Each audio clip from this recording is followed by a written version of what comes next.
وہ یہ سنا کہ جب کسی کا استقبال کیا جاتا ہے ہم عموماً کہتے ہیں جناب آپ تشریف لائیں, ہم آپ کے لیے ریڈ کارپٹ بچھائیں گے, ریڈ کارپٹ آپ کو ہم دیں گے, استقبال دیں گے. تو ریڈ کارپٹ عموماً جو ہے وہ ایسے بڑے اہم لوگوں کے لیے, یا آپ نے جس کو عزت سے نوازنا ہو, آپ نہ بھی اصل میں ایسا کریں مگر استعارن آپ کہتے ہیں کہ آپ کے لیے ہم سرخ قالین بچھا دیں گے. لیکن عمران خان صاحب کے لیے سرخ قالین کیوں نہیں بچھایا گیا, عمران خان صاحب کے لیے نیلا قالین کیوں بچھایا گیا؟ یہ بڑی اہم بات تھی. اس کو پھر ہم نے ٹٹولا, اس پہ تھوڑی سی ریسرچ کی تو پتہ یہ چلا. اب یہ ایک اور ویب سائٹ ہم نے کھولی اور ہم نے اس سے جو چیزیں سامنے ہمارے آئیں, وہ کہتا ہے کہ symbolism of colours and colours meanings around the world. مختلف ممالک میں رنگوں کی اہمیت اور رنگوں سے وہ کیا مطلب لیتے ہیں اس کا یہاں پہ ذکر کیا گیا.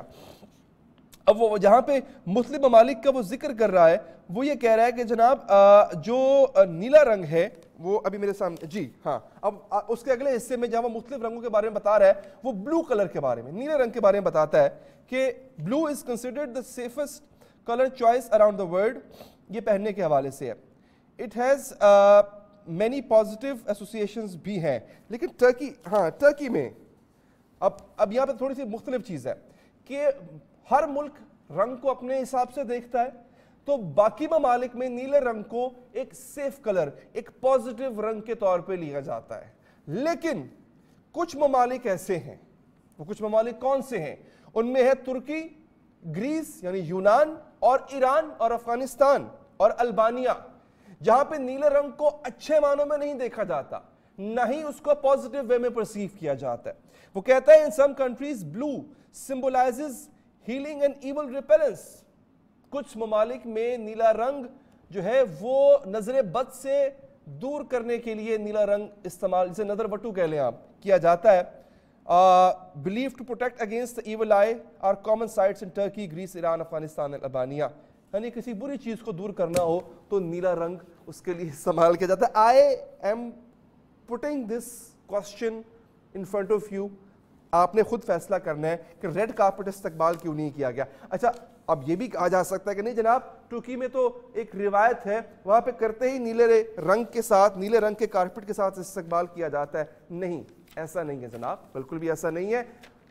پرائم منسٹر مودی, بھارت کے وزیر اعظم, جب وہ ٹرکی پہنچتے ہیں تو یہ ویڈیو چلائیں پروڈیوسر صاحب, دکھائیں ان کا استقبال کس والہانہ انداز میں کیا جاتا ہے اور کس رنگ کے کارپٹ کے ساتھ کیا جاتا ہے, وہ نمایاں ہے. پہلی بات تو یہ عمران خان صاحب کا استقبال جو کہ وزیر اعظم تھے وہ ایک ملک کے, ان کا استقبال ایک کیبنٹ منسٹر نے کیا, خود وہاں کے صدر یا وزیر اعظم استقبال کرنے نہیں گئے. لیکن اب آپ یہ ویڈیو دیکھ رہے ہیں جس میں پرائم منسٹر مودی جہاز سے اتر رہے ہیں ایئرپورٹ پہ, اور ان کا استقبال جو ہے ایک تو ریڈ کارپٹ سے کیا جاتا ہے, اور جو ہے آپ یہاں پہ دیکھیں گے کہ ان کے جو ڈگنیٹریز ہیں, جو ان کی کیبنٹ لیول کے لوگ ہیں بڑے, وہ آ کے پرائم منسٹر مودی کا استقبال کر رہے ہیں. جبکہ اس کے برعکس جو ہے وہ عمران خان صاحب کا استقبال ہمیں بتایا گیا کہ فارن سروسز کے ایک افسر نے کیا تھا, کسی کیبنٹ ممبر نے بھی, مجھے بتایا گیا, مجھے کریکٹ کیا گیا ہے, وہ نہیں کیا گیا. لہذا جناب یہ تمام چیزیں میں نے آپ کے سامنے رکھ دی ہیں جناب. اب ہم تھوڑی سی آج کے جو اہم ڈیولپمنٹ ہے اس پہ ہم بات کریں گے. ایک اور چھوٹی سی چیز میں آپ تک پہنچا دوں اپنے مہمانوں کے پاس جانے سے پہلے.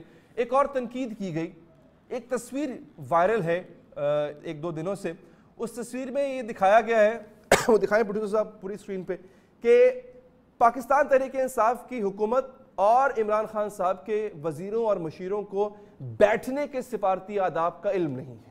وہ تصویر کس طرح سے ہے وہ آپ دکھائیں. نہیں پہلے یہ غلط تصویر چلا رہے ہیں آپ.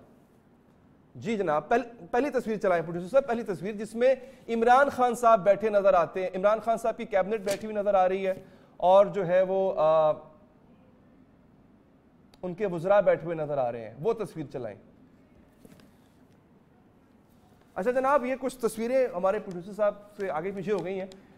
وہ تصویر کیا ہے وہ آپ کے ذہن میں ہے. وہ تصویر کہ عمران خان صاحب طیب اردگان صاحب کے ساتھ بیٹھے ہوئے ہیں, اور اس تصویر میں ان کے کچھ مشیر, کچھ ان کے وزراء جو ہیں وہ ٹانگ پہ ٹانگ رکھ کے بیٹھے ہوئے ہیں, اور ان کے بارے میں کہا جا رہا ہے کہ جناب ان کو سفارتی آداب کا بالکل بھی پتہ نہیں ہے. اب اس کے جواب میں جو تصویریں میں آپ کو دکھانے جا رہا ہوں تو اب مجھے نہیں پتا اس سے کیا اخذ کیا جائے. تو جو لوگ اسی طرح بیٹھے ہوئے ہیں جس طرح کہ عمران خان صاحب کے مشیر بیٹھے ہوئے تھے تو اس کا مطلب ہے کہ ان کو بھی سفارتی آداب کا پتہ نہیں ہے.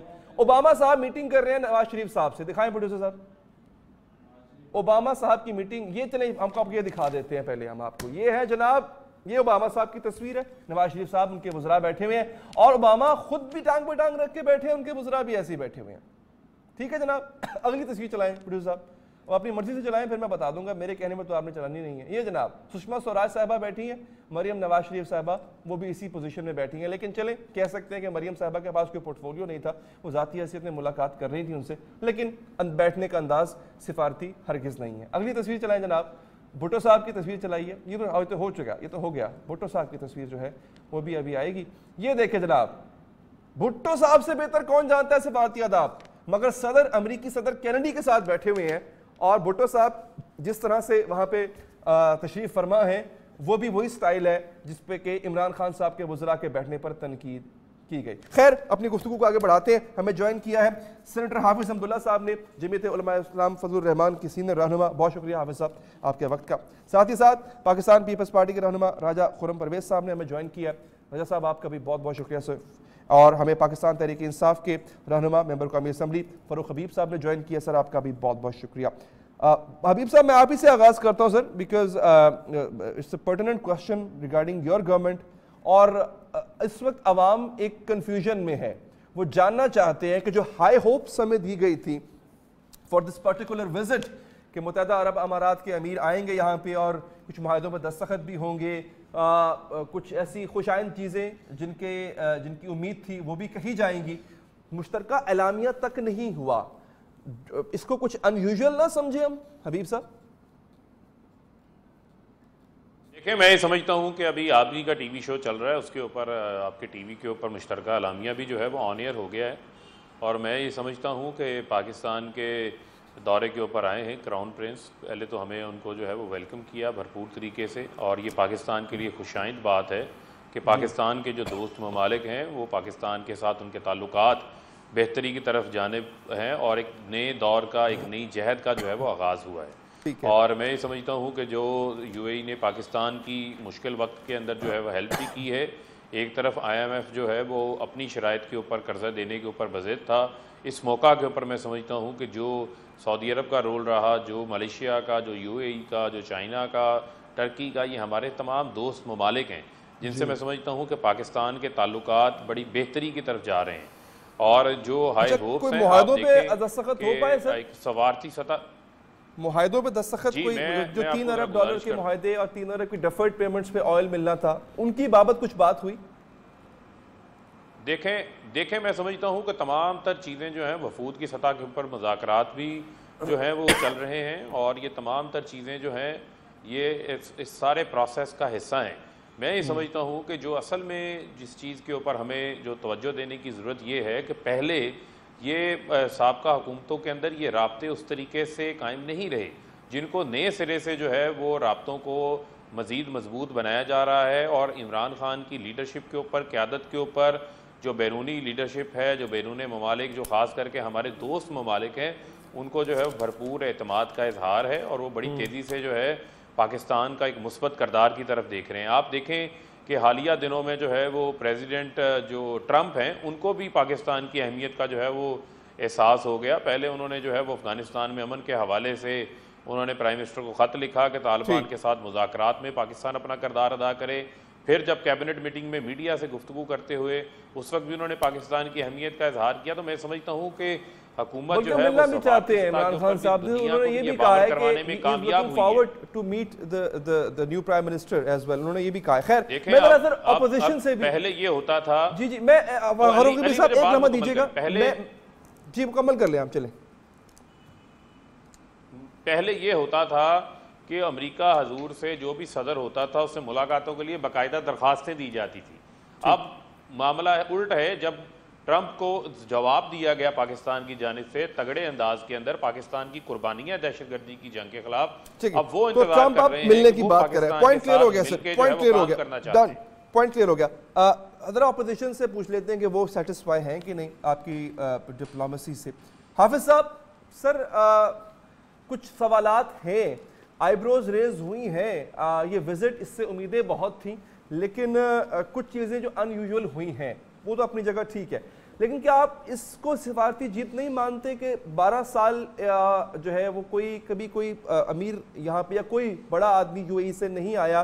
اور پھر دوسرا یہ بھی کہا جاتا ہے کہ نواز شریف صاحب کے دور میں ہمارے تعلقات متحدہ عرب امارات ہوں یا ایون سعودی عرب بھی ہو بڑے لوسٹ پوائنٹ پہ چلے گئے تھے, ان کو ریوائیو کیا ہے خان صاحب نے. کیا یہ کریڈٹ ہم دیں گے یا آپ بطور اپوزیشن خان صاحب کو دیں گے سر؟ بسم اللہ الرحمن الرحیم. علی حیدر صاحب کا تن نہیں دیں گے. یہ کریڈٹ ہم نصب شدہ وزیر اعظم اور نصب شدہ حکومت کو ہم نہیں دیں گے. کیوں؟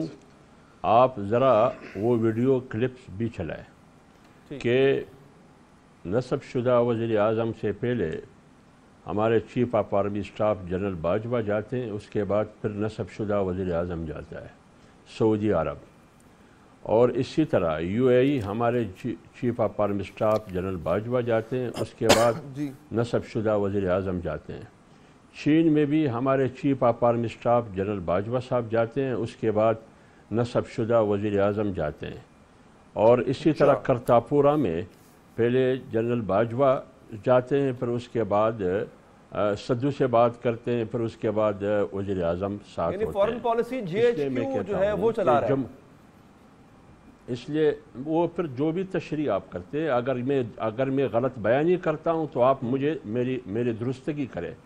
اگر صورتحال یہ ہے اور حقیقت بھی یہی ہے, پھر آپ مجھے بتایا کہ جمہوری حکومتوں میں اور جمہوری ریاستوں میں جہاں حکومت ہو جو اپنے آپ کو جمہوری کہتے ہیں اور پارلیمنٹ ہو, وہاں پالیسیاں کہاں بنتی ہے, فیصلے کہاں ہوتے ہیں, اور معاہدے کون کرتے ہیں, بیرونی ممالک اور دوسرے ممالک سے باتیں کون کرتے ہیں. آپ چلیں یہ بتا دیں عابد صاحب, یہ جو کچھ بھی ہوا, ترکی گئے, چائنا گئے, ملیشیا گئے, کچھ ایسا ہوا ہے جو غلط ہوا ہے آپ کو لگتا ہے نہیں ہونا چاہیے تھا؟ دیکھیے آپ نے جو سوال کیا نا, آپ نے یہ کہا کہ آپ کریڈٹ دیں گے یا نہیں دیں گے. میں نے کہا ان کو میں نہیں دوں گا, اس کے لیے میں نے دلیل پیش کی. میں اگر کریڈٹ دیتا ہوں, میں اگر کریڈٹ دیتا ہوں جو مجھے جمہوری حکومت میں نہیں ہونا چاہیے, یہ تو سارا جنرل باجوہ نے کیا ہے. ان کو میں کیا کریڈٹ دوں؟ اس لیے میں کہتا ہوں, میں ایک بات, علی حیدر بھائی یار مجھے بات کرنے دیں, میں بات کروں. اس لیے میں بات کرتا ہوں کہ ہمیشہ یہ پارٹی جب اپوزیشن میں تھی یہ کہا کرتی تھی کہ دیگر پارٹیوں پر جب وہ تنقید کرتی تھی کہ یہ ہمیشہ میچ اس لیے جیت کے آتے ہیں کہ امپائر ان کے ساتھ ملا ہوا ہوتا ہے. لیکن آج اس حکومت میں امپائر اس کے ساتھ پچ پر کھیل رہے ہیں, یہ سارے بولڈ آؤٹ ہو چکے ہیں, اس کی کوئی کارکردگی نہیں ہے, اس پر کوئی اعتماد ہی نہیں ہے. اس لیے امپائر خود کھیل رہا ہے. وہ امپائر کی میں بات کر رہا ہوں جس امپائر کی انگلی کی 126 دن کے دھرنے میں وہ بات کرتے تھے. سر آپ کا یہ پوائنٹ کلیئر ہو گیا, آپ کریڈٹ بالکل نہیں دینا چاہتے ہیں عمران خان صاحب کو, آپ یہ کریڈٹ جو ہے کہیں اور دیتے ہیں اور سمجھتے ہیں کہ وہ پہلے معاملات جا کے سیدھے کرتے ہیں. تو راجہ صاحب ایک تو ذرا اس پہ بھی کمنٹ کیجئے گا, آپ کو لگتا ہے کہ اس سے پہلے پاکستان تحریک انصاف کے لیے ڈپلومیسی کا رستہ کلیئر کیا جاتا ہے, رستے کی گرد ہٹائی جاتی ہے اور پھر اس پہ وہ سموتھ سیلنگ کرتے ہیں؟ اور دوسرا یہ کہ آپ کو نہیں لگتا سر کہ ایون اف اگر کوئی ادارہ اسسٹ کر رہا ہے اس چیز میں حکومت کو, ہو تو اچھا ہی رہا ہے, کچھ برا تو نہیں ہو رہا سر؟ بسم اللہ الرحمن الرحیم. تھینک یو علی حیدر صاحب, آپ نے آج اپنے پروگرام میں مدعو کیا. جی سب سے پہلی بات تو جو میں کرنا چاہوں گا کہ جیسے آپ نے اپنے آج جو انٹرو دیا اسی میں بہت سارے آپ نے سوال ریز کی اور اسی انٹرو میں آپ کے پروگرام کے بہت سارے جواب بھی تھے. جو کراؤن پرنس ہیں یو اے ای کے, بلا شبہ ان کا پاکستان آنا ہمیں ویلکم کرنا چاہیے, بہت اعزاز کی بات ہے. لیکن شاید جو توقعات تھیں پبلک کو, عوام کو, وہ پوری نہ ہو سکیں. اور مشترکہ اعلامیہ ایک تو کافی لیٹ آیا, وہ ابھی جو بھائی فرما رہے تھے میرے, کافی لیٹ آیا. اور دوسری بات یہ ہے اس مشترکہ اعلامیہ میں مجھے تو کوئی خاص بات نظر نہیں آئی سوائے اس کے کہ جو ایک وہ جنرل سی بات ہے کہ دو طرفہ امور پر تبادلہ خیال اور اس طرح کی چیزیں تھیں اس میں. دیکھیں علی بھائی, اس میں سب سے امپورٹنٹ بات ہے کہ یہ کیوں ہو رہا کہ جب یہ سعودی عربیہ جائیں یا یہ ٹرکی جائیں یا یہ چائنا جائیں,